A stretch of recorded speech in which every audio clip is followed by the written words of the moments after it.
Yes, alright. Nkwaniriza kwenye mkwano gwange naje sinzo bango otuliriza bali kwekumira ku mayingo gano mukulike yo bwakedde makulisiza nnyo buli kimu ekyadde kibateganya olunaku olw'eggulo kanswe nno lwabagendedde bulungi n'olwaleero werutu katubasabire tusobole okubanga lutambula mirembe.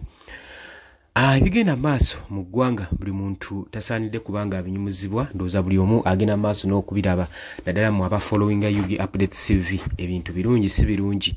naddala mu parliament y'eggwanga Uganda ng'egenda maaso n'okupushinga okuyisa etteeka erya UPDF Amendment Bill likutte akatine waggulu. Kakati newankubadde ebyo biriwo ebityo olunaku olw'eggulo twabagambye nti no mwalabye ababaka abatuula ku ludda olw'opposition abasinga bwe bakoowoddwa basobole okubanga batuula basalire wamu amagezi balabe ki kye bagenda okukolera ensonga eno kubanga nga bagamba nti nno twandibadde n'ekirowoozo eky'obutakiika mu parliament eno olunaku olwaleero olw'enkya lwaleero lwatuuse. Kakati nga bagamba naye ututakiike abasajja batusinga ennamba mu bungi era bajja kulezinga baweze ennamba gye baagala basobole okubanga bayisa amendment bill eno. So singa tusigala mu parliament ne tulwanira mu kifo kyaffe ekyatuweebwa obuyinza bwaffe ne butambuliraawo tomanya tuyinza okubaako nekyetukyusaako newankubadde ebyo byabadde mu ndowooza yaabwe badde tebalina kubanga batuula kubiteesaako batudde basobole okubanga bateesa balabe kye bayinza okukola balabe kye bayinza okusalira amagezi newankubadde abatuuze mu constituency zaabwe abasinga babadde baba advisinga era nga babawa amagezi nti baleme kukiika mu parliament olunaku olwaleero. Newabula omukulembeze w'ekibiina kya National Platform era nga ye mukulembeze wa opposition leader of opposition Joel Ssenyonyi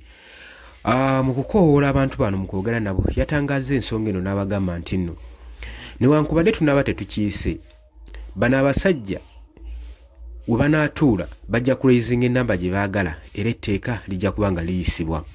wabula eggwanga lyewunya bwewunya n'abakulembeze abasinga ndala abali ku ludda olw'opposition engeri biiru eno gyeri mu kupushingibwamu ne sipiidi gyeddukirako mu parliament okusobola okulaba ng'eyisibwa. Jjukira nti nagambye biiru eno ebigendererwa byayo kubanga eweebwa omwaganya abatuuze oba abantu b'eggwanga ba civilian bannansi babatali bamukwata mundu batandika okubanga bawozesebwa mu military court ewatali wadde kwesikamu naye ng'ekigendererwa ki tebalina bakubeera nga bakiprivizinga mu kooti. Biiru eno egenze maaso n'eteekawo enjawukanya ne division mu parliament ng'abaka abamu bakikkiriza abasinga nga bakiwakanya.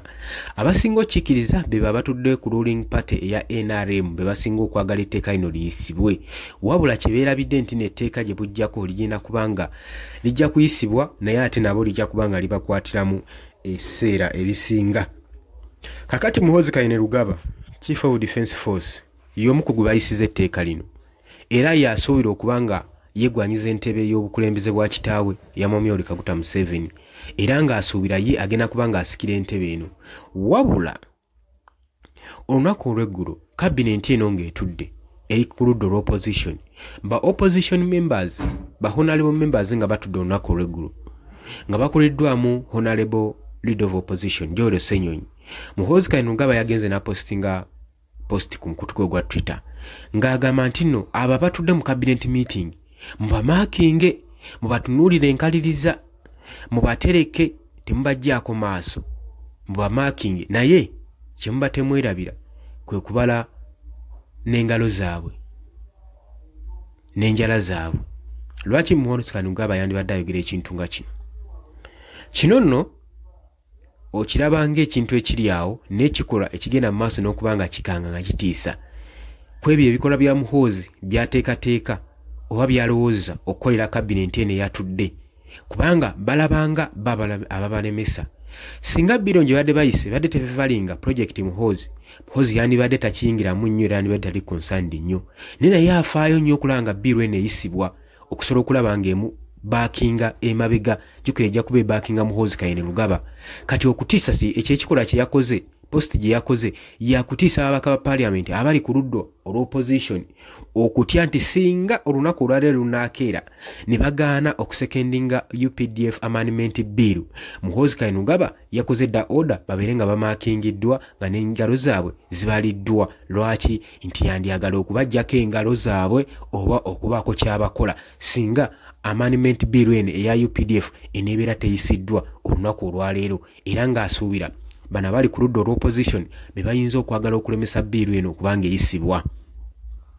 Oli ku Yugi Update TV ngwatanatweyungako kirira wansi waliwo ekigambo subscribe kikoneko obeere ng'otweyungako nkutegeeza nti no twerabirako na mukadde akadde ako kakuyambako kuleetera notification message okusobola okukulalatinga ku information yonna eba egenze maaso n'okubeerako. Mwe abali emitala w'amayanja mu diaspora mbalamusizaako nnyo mwebale kwekumira ku Yugi Update TV.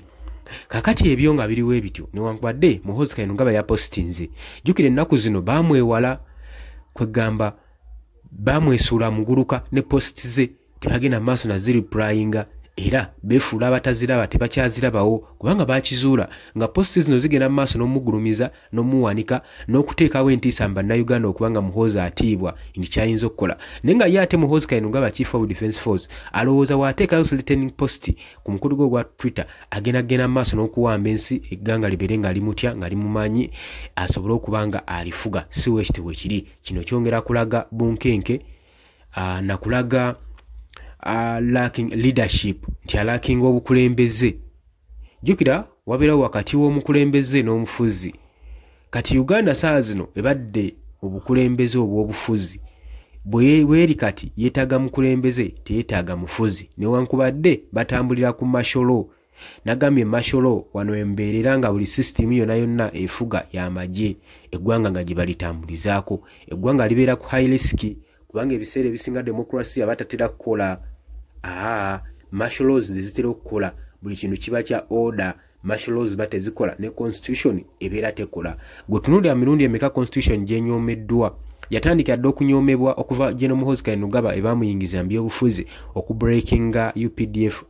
Amendment Bill Act Article 105 ne Article 106 eyekugira military officer yenna